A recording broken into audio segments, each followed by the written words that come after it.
After a boring day at work, Paul Hackett, a computer data entry worker, meets Marcy Franklin in a local cafe in New York City.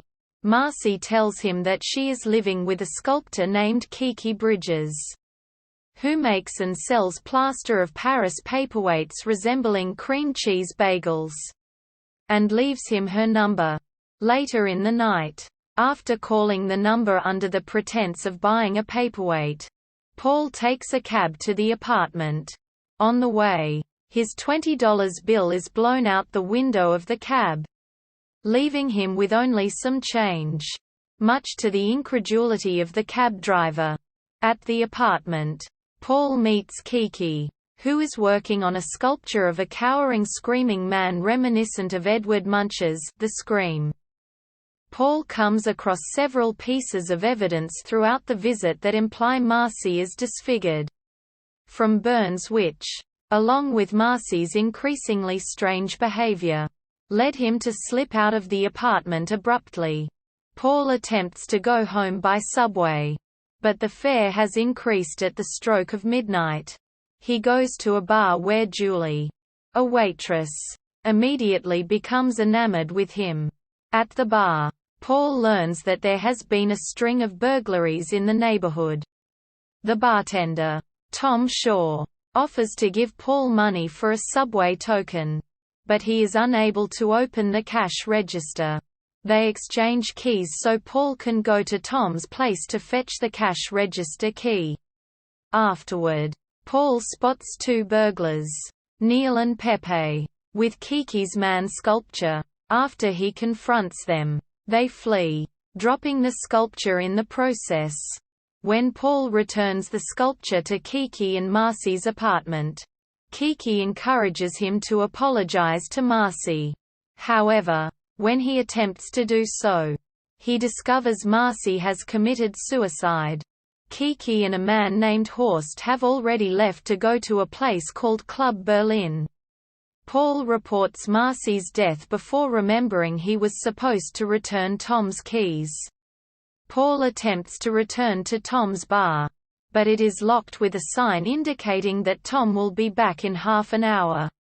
Paul meets Julie again on the street, and she invites him up to her apartment to wait for Tom, where Paul is unnerved by her own strange behavior.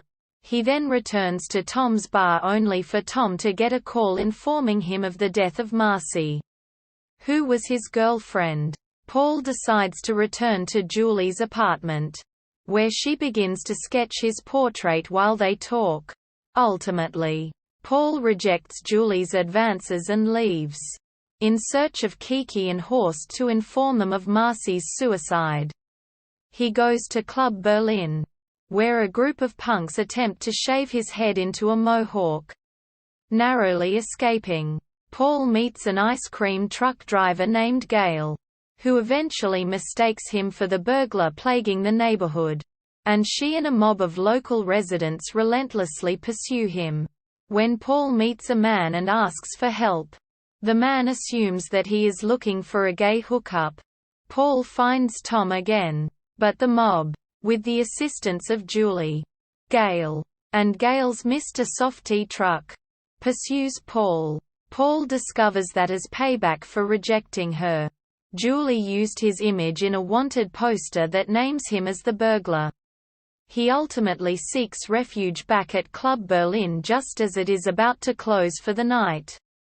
Paul uses his last quarter to play Is That All There Is? By Peggy Lee and asks a woman named June to dance.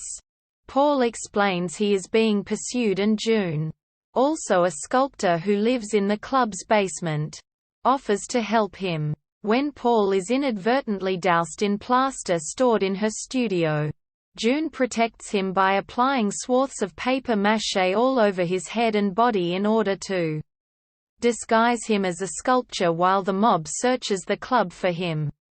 After the mob leaves, however, June refuses his request to take off the plaster out of concern they might return and it soon hardens, trapping Paul in a position that resembles Kiki's sculpture. Neil and Pepe then break into Club Berlin and steal Paul, thinking him to be the sculpture they had dropped in the street earlier, and place him in the back of their van. As the van speeds uptown and takes a sharp turn which swings open the van's back door, Paul falls to the pavement, crashed free of the plaster, directly outside the front gate of his office building just as the sun is rising.